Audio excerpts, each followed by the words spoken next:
नमस्कार दोस्तों, जागो एक्सप्रेस न्यूज में आपका स्वागत है। आज की भेंट वार्ता मौसम की बेरुखी और मौतों के भयानक दौर से उत्पन्न घबराहट पर जीवन विज्ञान क्या कहता है जानने का प्रयास है। हम भेंट कर रहे हैं भारत के प्रख्यात पर्यावरणविद एवं ऊर्जा विशेषज्ञ डॉक्टर प्रेम शंकर दुबे, जो काशी की अग्रणी संस्था बनारस हिंदू यूनिवर्सिटी के IIT से अवकाश प्राप्त कर बनारस के दो टेक्निकल इंस्टीट्यूट के डायरेक्टर भी रहे हैं। सर, इस वर्ष मार्च अप्रैल के महीने से लगातार आग लगने की घटनाओं के साथ साथ मौसम का तापमान 40 डिग्री से ऊपर ही रहा है। जो स्थिति है उसे नकारा तो नहीं जा सकता है और पूरे भारत में लगभग समय समय पर 50 डिग्री तक तापमान दिखा है। ऐसा क्यों सर? आपने उठाया है, ये बहुत ही सामयिक और बहुत ही महत्वपूर्ण है, क्योंकि मनुष्य का जीवन तापमान से नियंत्रित होता है। इस बार क्या हुआ? इस बार तापमान शुरू से ही ज़्यादा रहा। उसके अन्य कारण तो हैं जिन्हें कि यहाँ पर उनको जोड़ना ठीक नहीं होगा, लेकिन तापमान बढ़ा हुआ था। वायु की गति सहायक नहीं थी, तो वायु का न होना और तापमान का बढ़ना दोनों मिल करके एक बड़ी ही भयानक स्थिति पैदा कर रहा था और उससे बहुत प्रकार की बीमारियां हुई, बहुत प्रकार की दुर्घटनाएं हुई। जहाँ तक आपका सवाल है कि आग जो है ऐसे नहीं लगती है। कोई भी चीज आप अगर उसे जलाना चाहें तो तुरंत नहीं जलेगा, जब तक से कि उसका तापमान एक निश्चित तापमान तक वो ना आ जाए, जिसे कि कहा जाता है किंडलिंग टेम्परेचर।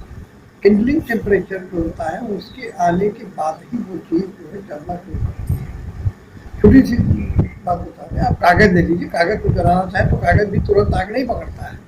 थोड़ी देर के बाद में कागज़ जो है गर्म होकर के जाकर के आग पकड़ता है। तो ये जो स्थिति रही है उसके कारण लोग समझते तो है नहीं। घरों में, मकानों में, मल्टी स्टोरी में रह रहे हैं, बाहर की हवा के आने का कोई मार्ग नहीं है, पेड़ पौधे हैं नहीं, तो वायुमंडल का ताप लगातार जो बढ़ता ही जा रहा है। उस बढ़ने की वजह से जो है, अच्छा दूसरी बात है, बिजली की खपत बहुत ज़्यादा बढ़ गई।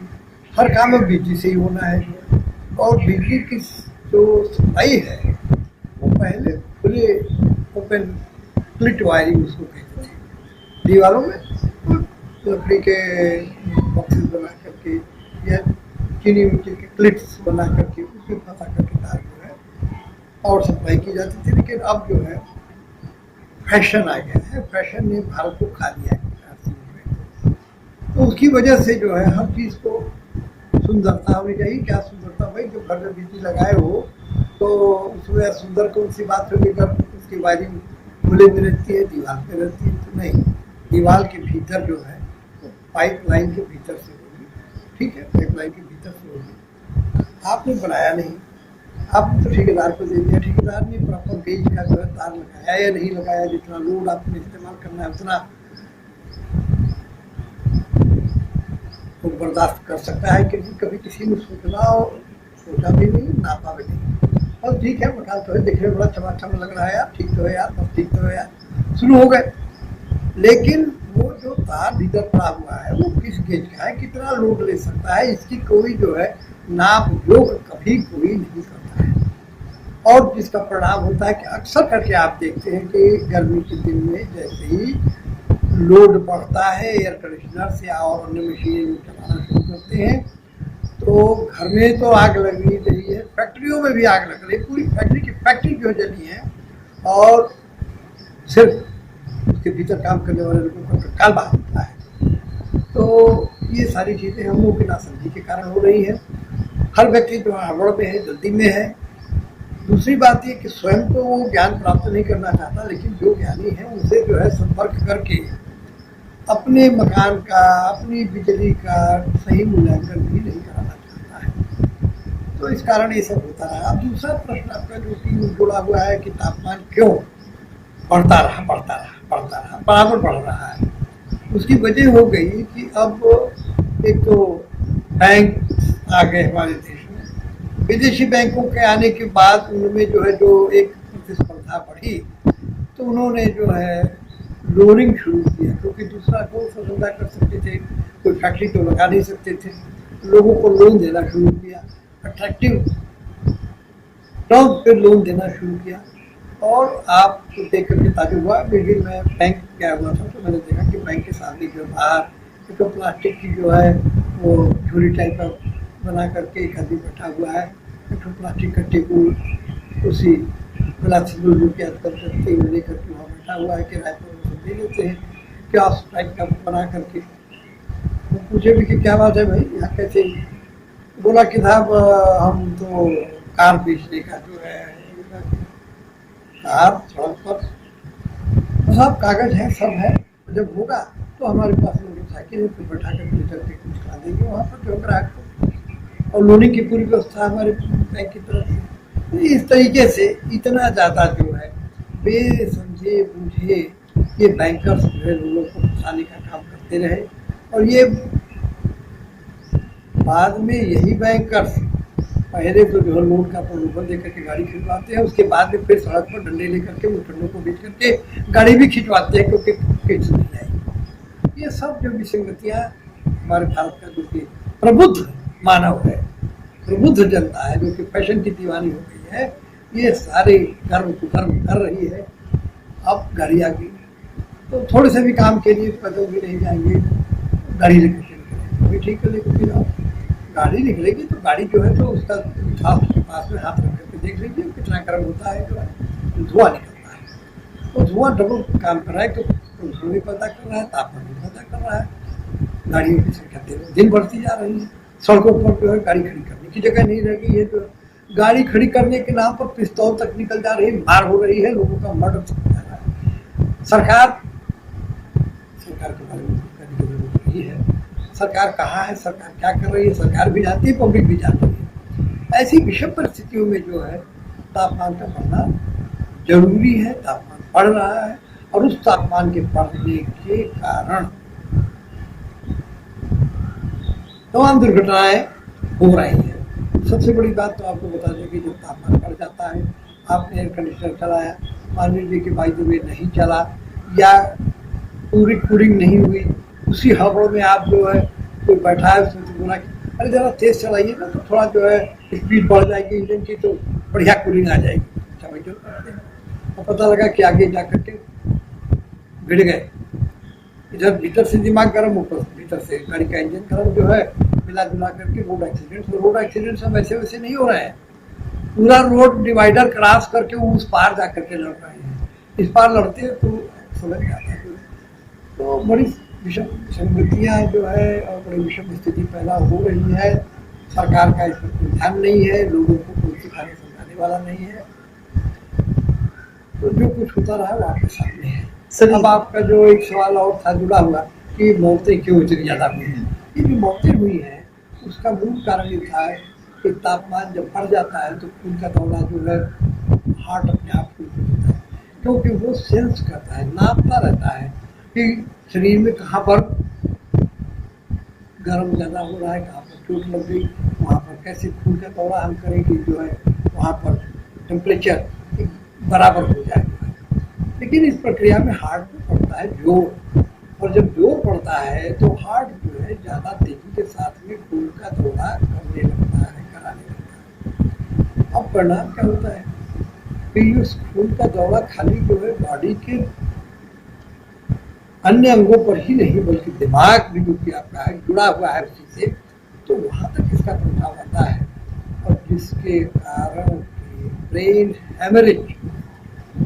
हैमरेज को लोग समझते हैं कि अरे तो ऐसे जाड़ा वाड़ा में होता है, जाड़ा में भी होता है तो गर्मी में भी होता है। जब भी तापमान शरीर के बर्दाश्त से बाहर होगा और हार्ट जो है खून का दौरा तेज करेगा तो ब्रेन में बड़ी पतली पतली जो है नसें होती हैं, वो लीकेज हो जाता है, खून निकल जाता है। अब जब खून निकलने को होता है या गर्मी बढ़ जाती है तो घबराहट सी होती है, और घबराहट जैसे ही हुई तो वो उठने की कोशिश करता है, पानी वानी पीने की कोशिश करता है, उसमें वो कोलैप्स करता है, मर जाता है। तो वहाँ घटनाएं हुई हैं कि उठे और उठने के बाद तड़ाक से गिरे कम। सर एक ताज़ा घटना है, आपको हाल ही में वर्तमान पता चला होगा, जो है एक सिंगर कलकत्ता के जो बहुत बड़े सिंगर थे, स्टेज पे ही उनको दम घुटा और थोड़ी देर बाद उनकी मौत हो गई। ऐसा नहीं घुटा, वो चिल्लाया कि मुझे बड़ा गर्व लग रहा है। यह एक जीवंत उदाहरण है कि देखिए, एक पढ़ा लिखा होशियार समझदार आदमी भी जो है गर्मी को सेंस तो करता है, लेकिन हमारे आयोजक नहीं सेंस करते हैं। उन्हें तो अपना टिकट बेचना है, उन्हें तो जो है मजमा जुटाना है और पैसा पैदा करना है। पैसे की दीवानगी और जीवन के जो मूल्य हैं उनकी उपेक्षा दोनों साथ साथ चल रही है, और ये गति अगर नहीं रुकी तो बहुत ही गंभीर दुष्परिणाम इसके आएंगे। और उसकी वजह भी बता दें, इसकी वजह साफ है। लोग पहले पढ़ते थे तो वो कहते थे कि भाई हमें पढ़ाई कौन सी करनी है, अर्थ करी च विद्या, विद्या ऐसी है कि धन हमको दे। वो तो साइंस है, टेक्नोलॉजी है, मेडिसिन है और प्रोडक्शन की लाइन है, वो पढ़ना तो छात्रों के लिए और लोगों के लिए दिक्कत की हो रही है। तो अब उन्होंने क्या किया कि जनरल वाले जो सब्जेक्ट्स हैं, जैसे हिंदी है, इतिहास है, पॉलिटिकल साइंस है, मिलिट्री साइंस है, और तमाम विषय हैं जिनका सच में जिंदगी में कहीं कोई प्रयोग या उपयोग है ही नहीं, फिर भी वो सब्जेक्ट है।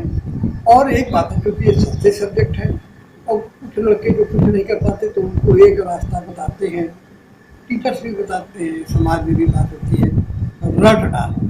ये रट्टा मार वाले जो कि हैं, ये अब आने लगे हैं जो है IAS PCS, इनकी संख्या बड़ी तेजी से बढ़ी है।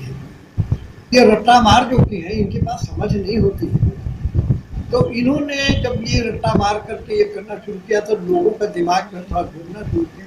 अरे हम क्या करें कि जो साइंस पढ़ेंगे, उसको फिजिक्स पढ़ें, केमिस्ट्री पढ़ें, क्यों इंजीनियरिंग पढ़ें, बड़ी मेहनत पड़ेगी, फीस भी ज़्यादा देनी पड़ेगी, जो है मेहनत भी ज़्यादा करनी पड़ेगी। पढ़ दो, ये सब रह जाएगा। अगर जो है कहीं पेपर आउट हो गया, कोई दलाल मिल गया तो IAS तो बनी जाएंगे।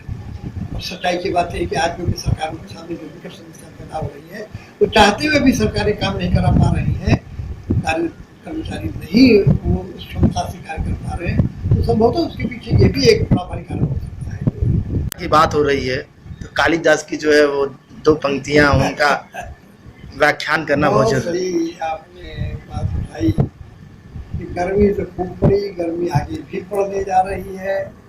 हम लोग 18 तारीख जून महीने में बैठे हुए हैं इस समय, लेकिन गर्मी प्रबल है, पानी नहीं बरस रहा है। बताया तो यह गया था कि 15 तारीख तक जो है मानसून आ जाएगा, सब ठीक हो जाएगा, लेकिन क्या हुआ ये सभी देख रहे हैं। मानसून जो आया तो सिर्फ कोस्टल एरिया में, समुद्री किनारों पर ही आया, और वहीं पर जो है वो अपनी सारी शक्ति जो है वहीं पर लगा दे रहा है, और वर्षा नहीं हो रही। अब वर्षा की जो स्थिति है वो ये है कि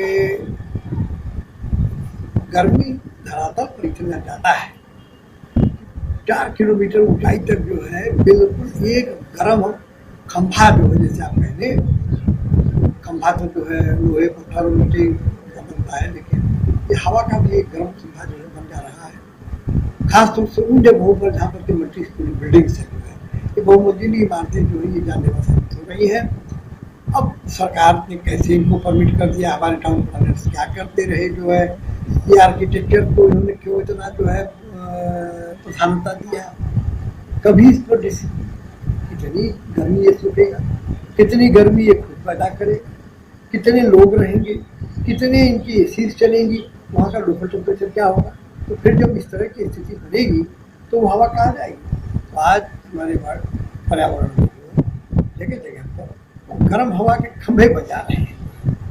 इन खंभों की चौड़ाई मोटाई काफ़ी ज़्यादा होती है, लंबाई इनकी जो है कई किलोमीटर की होती है, 4-5 किलोमीटर तक। अब ये गर्म हवा के खंभे जो है आसमान में जब बादल आते हैं तो ये उनको जो है गर्म हवा के खंभे होने की वजह से उनको ऊपर की तरफ ढकेल देते हैं। इस वजह से बादल रुक नहीं पा रहे हैं। बादल आ तो रहे हैं और आगे भी देखिएगा बादल आते रहेंगे, बादल रहेंगे, हवा रहेगी, वर्षा का ऋतु भी रहेगी।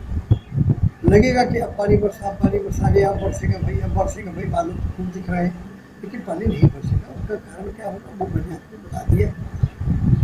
इस पर विचार करेंगे और अनुभव करेंगे धीरे धीरे आपके अनुभव में यह बात स्वयं आ जाएगी कि किसी ने बताया था कि जो है ये गर्मी जो हम धरातल में पैदा कर रहे हैं उसके कारण क्या स्थिति हो रही है। इस बात को तो आज मैं थर्मोडायनेमिक्स, कन्वेक्शनल करेंट्स और तमाम फिजिक्स केमिस्ट्री के कंबाइंड जो भी रिलेशंस हैं उनके आधार पर मैं से कह रहा हूँ। यही तो बात चाह रही है। लेकिन इस चीज़ को जो ऐसा नहीं है कि हमारे देश के ऋषि मुनि और विद्वानों ने नहीं समझा था। हमारे देश में जो कवि हुए बड़े ही जो है महान कवि थे, नाम था कालिदास। कालिदास ने, हालांकि कवि के रूप ऐसे कहा जाता है कि यह भी कहा गया है घाम धूम नीरव समीरन पुथन निपात, ऐसे जड़ में कहा दूत काज करी है। वो कैसे दूत का काम करेगा और उनकी प्रियतमा जो कि अलकापुरी में है वहाँ तक जो है बादल का संदेशा ले जाएगा। लेकिन ये तो एक प्रतीक था। बादल को प्रतीक बना करके उन्होंने पर्यावरण के नियंत्रण की विधि बताया। उन्होंने बादलों से क्या कहा कि देखो भाई बादल, अब आप गए हो लेकिन जब आप यहाँ रामगिरी एक जो है मध्य प्रदेश से आगे जाने पर स्थान बनता है, वहाँ पर पर्वतों से श्रृंखला शुरू होती है। बादल आकर के वहाँ से ही जो है ऊपर की तरफ ढलान के ऊपर चढ़ना शुरू कर देते हैं। अब इस क्रम में उन्होंने जो है बादलों को संबोधित करके कहा है कि बादलों मेरी प्रार्थना है कि आप थोड़ी अपनी गति को कम कर दीजिए। कम करने का मतलब क्या था? जब कम करोगे तो आपकी जो कि बूंदें हैं जो कि अभी सिर्फ भाप के रूप में बनी हुई हैं वो संघनित होकर कंडेंसेशन होकर इसका वो बूंदें बनेंगी और जब बूंदें गिरेंगी तो जमीन की भी जो कि नमी उठती है वो दोनों मिल करके वर्षा होगी। वर्षा की इस प्रकार की जो कि व्याख्या कालिदास ने किया है, समझा है और हम लोगों के लिए इसको बड़े अपने सरल शब्दों में रखा है सामने। लेकिन हमारे मौसम विज्ञानियों को भी ये सब चीज़ें पाई नहीं जाती है, बड़ी दिक्कत है। एक इसी प्रकार से हमारे मार्ग पंडित थे जो जिन्होंने भी कहा है कि रिक्तो से ये जलद सही मतलब वो तमाशरी है। आपने देखा होगा कि जब वर्षा ऋतु समाप्त होने लगती है तो बादल सफेद हो जाते हैं। गौर करिएगा, जब शुरुआती दौर में बादल काले रहते हैं, भूरे रहते हैं, लेकिन जब वर्षा ऋतु समाप्त होने लगती है तब जो है वो बादल सफेद हो जाते हैं। तो इस पर भी हमारे ऋषि मुनि ने और ज्ञानियों ने जो है अध्ययन किया है और कितना सुंदर कहा है कि रिक्तो यद जलद सही वो तमाशरी। अब आपका पानी निकल गया है बादल महाराज और आप सफेद हो गए और यही आपकी उत्तर हुई है कि आप सब कुछ अपना दान करके पृथ्वीवासियों के लिए आज अपने को निचोड़ चुके हैं। तो ये हमारे देश में जो है दान करने की प्रवृत्ति, समाज को साथ लेकर के चलने की प्रवृत्ति, सबको सुखी रखने की प्रवृत्ति जो है, सर्वे भवन्तु सुखिनः सर्वे सन्तु निरामया, सर्वे भद्राणि पश्यन्तु मा कश्चित् दुःख भाग् भवेत्, ये हमारे देश की कल्पना थी। अब आज तो हम लोग अंग्रेजी तो बोल नहीं पाते, बाप जान पता नहीं क्या करते रहे, कुछ पता नहीं। और संस्कृत से जो है द्वेष है हमारा। मैं तो बताऊँ कि हमारी संस्कृति में जो है सारे ग्रंथों की रचना है, सारे ज्ञान का जो है उसमें भंडार भरा हुआ है। ज्ञान नहीं कहा है उसमें, लेकिन हम उसे ग्रहण भी करना चाहते हैं। अंग्रेजी का गिट जो करके तो उसमें ग्रामर होता है, तो उच्चारण होता है और हम तो गुड मॉर्निंग करते हैं। ये सब स्थितियाँ बड़ी भयानक है, जिसका परिणाम क्या आप देख रहे हैं कि मौसम भी साथ छोड़ रहा है, समाज साथ छोड़ रहा है, ज्ञान भी जो है हमसे दूर जा रहा है। जो है हम खेती कर पा रहे हैं, हम इंजीनियरिंग में ही कुछ कर पाए। आज तमाम दुनिया के देश जो है तरह तरह के उपकरण बना रहे हैं। आपने क्या बनाया, आप क्या बेचोगे जो है। अरे आप तो दूसरों का उपकरण ले आकर के यहाँ पर नॉकडाउन कंडीशन में जो कार के पुर्जे आते हैं उनको जोड़ करके आप जो गाड़ी बना कर करते हैं। हमारे यहाँ भी गाड़ी बनती है। अरे ये तो बेशर्मी की बात है भाई। हिम्मत हो तो एक नई डिजाइन बनाओ, हाई एफिशिएंसी की गाड़ी बनाओ। आप आजकल बड़ी जोरों में चर्चा हो रही है, मैं देख रहा हूँ। हम तो बिजली वाली, इलेक्ट्रिक पावर वाली जो है नॉन पोल्यूटिंग टाइप की जो है गाड़ी चलवाएंगे, बनवाएंगे। कैसे बनाओगे आप? क्या है तुम्हारे पास? लिथियम आयन बैटरी जिसे कहा जाता है, आपके पास में लिथियम है क्या? एक छटाक लिथियम आपके देश में अगर कहीं निकलता हो तो बता दो। लेकिन हमारे मंत्री हैं, हमारे नेता हैं, हमारे अधिकारी हैं जो कि झूठ बोलने से जरा भी उनको हिचक नहीं आती, शर्म नहीं आती जो है। कितनी भयानक स्थिति हमारे देश में होती जा रही है। अब तो युवाओं को सामने आना पड़ेगा, सोचना पड़ेगा कि हम क्यों तो साइकिल का इस्तेमाल करो, पैदल निकलने की कोशिश करो। बाकी चीज़ें तो जब बैटरी वैटरी बनने लगेगी तब, अभी तो विदेशी बैटरी से जो भी गाड़ी बनेगी उसका मूल्य इतना ज़्यादा होगा, प्राइवेट डीजल कह सकते हैं कि हम कोई राज नहीं रहेंगे, चलाने लायक नहीं रहेंगे। एक बार किसी तरफ से वही समझ तो बैंक का कर्जा लेकर के गाड़ियाँ तो आप खरीद लोगे, दोबारा बैटरी नहीं लगा पाओगे। तमाम टेम्पू वालों को मैं देख रहा हूँ, क्या भाई क्या मामला है, क्या तो तुम्हारी गाड़ी नहीं दी? अरे साहब क्या बताओ, जो है बैटरी बड़ी महंगी हो गई, बैटरी नहीं खरीद पा रहे हैं, बैटरी का पैसा तो खरीद। धन्यवाद आपको। बहुत बहुत धन्यवाद सर, नमस्कार।